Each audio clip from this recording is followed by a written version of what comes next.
पड़ोसी देश बांग्लादेश में हिंदुओं पर हमले रुकने का नाम नहीं ले रहे। 12 दिन के अंदर तीसरे हिंदू युवक विजेंद्र बिस्वास की हत्या कर दी गई। ये वारदात बांग्लादेश के उसी मैमनसिंह जिले में हुई है, जहां 18 दिसंबर को दीपू चंद्र दास की हत्या कर दी गई थी और उसे बीच चौराहे पर जला दिया गया था। ब्रिजेंद्र की हत्या के बाद एक बार फिर बांग्लादेश में हिंसा की आग भड़क उठी है। ब्रिजेंद्र बिस्वास कपड़ा फैक्ट्री में सिक्योरिटी गार्ड की ड्यूटी कर रहा था। इसी दौरान उसके साथ मारपीट की।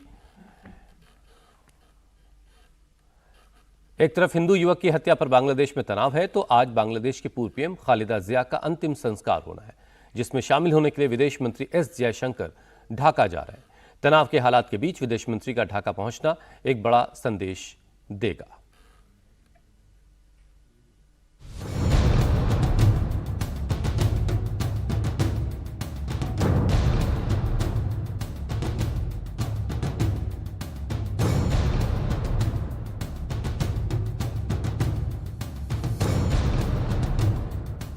बांग्लादेश में निशाने पर अल्पसंख्यक, 12 दिन में तीसरे हिंदू का मर्डर।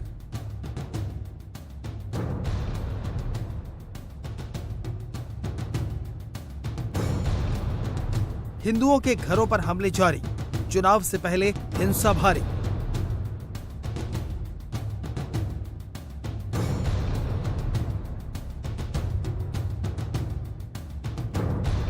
पहले दीपू चंद्र दास, फिर अमृत मंडल, अब विजेंद्र बिस्वास।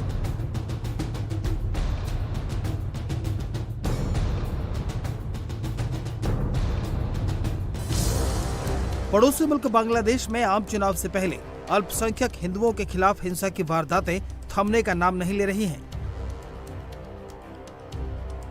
मंगलवार को बांग्लादेश के मैमनसिंह जिले में विजेंद्र बिस्वास की हत्या अल्पसंख्यक हिंदू के मर्डर का सबसे ताजा मामला है। मृतक ब्रिजेंद्र कपड़ा फैक्ट्री में सिक्योरिटी गार्ड की ड्यूटी कर रहा था। इस दौरान उसके साथी स्टाफ ने ही उसे गोली मार दी। विजेंद्र बिस्वास एक अर्धसैनिक समूह से जुड़े थे, जो गांव की सुरक्षा का जिम्मा संभालता है। विजेंद्र को गोली नोमान मियां नाम के एक स्थानीय युवक ने मारी है। उसे गिरफ्तार कर लिया गया है। बांग्लादेश की यूनिट सरकार न तो हिंदुओं पर हमले रोक पा रही है, न ही उनके घरों को सुरक्षा दे पा रही है। हिंदुओं के घरों को निशाना बनाकर आगजनी के कई मामले लगातार सामने आ रहे हैं। इस बीच बांग्लादेश में 12 दिनों के भीतर ये तीसरी बार है जब किसी हिंदू की हत्या की गई है। इससे पहले मैमनसिंह जिले में ही दीपू चंद्र दास की पीट कर हत्या कर दी गई। 18 दिसंबर को ढाका के पास हुई इस वारदात में हिंदू युवक दीपू चंद्र दास की भीड़ ने हत्या की। उसके बाद उसे पेड़ पर लटकाकर जला दिया। दीपू दास की ईश निंदा के झूठे आरोप में हत्या की गई।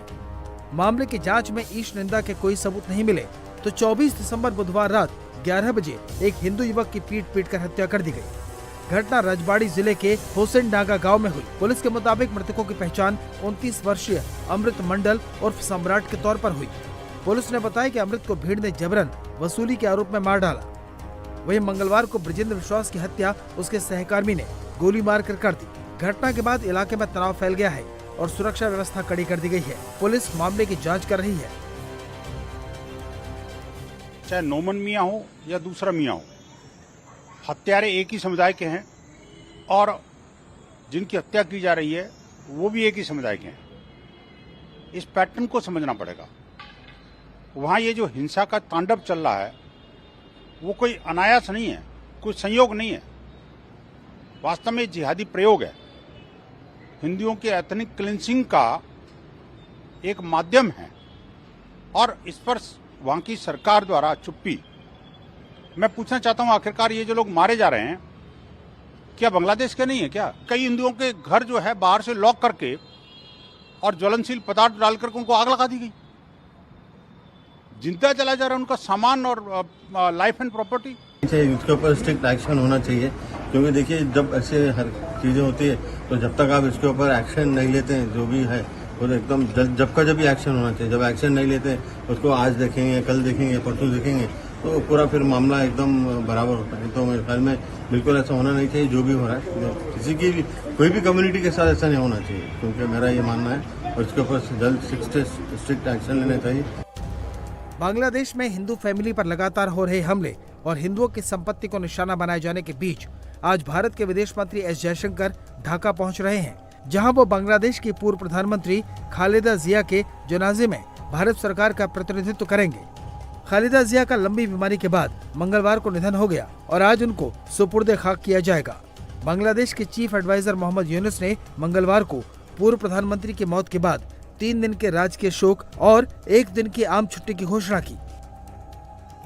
आम चुनाव से पहले तनाव के हालातों के बीच विदेश मंत्री एस जयशंकर का ढाका पहुंचना एक बड़ा संदेश साबित होगा।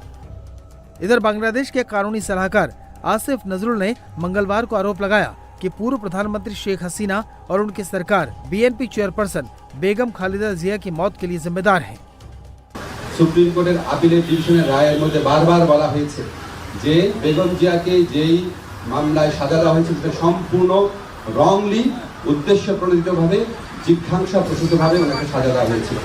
ওনাকে জেলখানায় বিভিন্ন সময় যেভাবে নির্যাতন করা হয়েছিল ওনাকে আমরা হয়তো এত তাড়াতাড়ি হারাতাম না। আমি ব্যক্তিগতভাবে মনে করি বেগম জিয়ার এই মৃত্যুর পিছনে ফ্যাসিস্ট যে প্রধানমন্ত্রী ছিলেন শেখ হাসিনা এবং ওনার যে সরকার আছে অবশ্যই তার দায় রয়েছে। चुनावी साल में बीएनपी और शेख हसीना के समर्थकों के बीच आरोप प्रत्यारोप और झड़प सियासी नफा नुकसान का कारण हो सकता है, लेकिन वहां अल्पसंख्यकों के खिलाफ हिंसा पर रोक जरूरी है।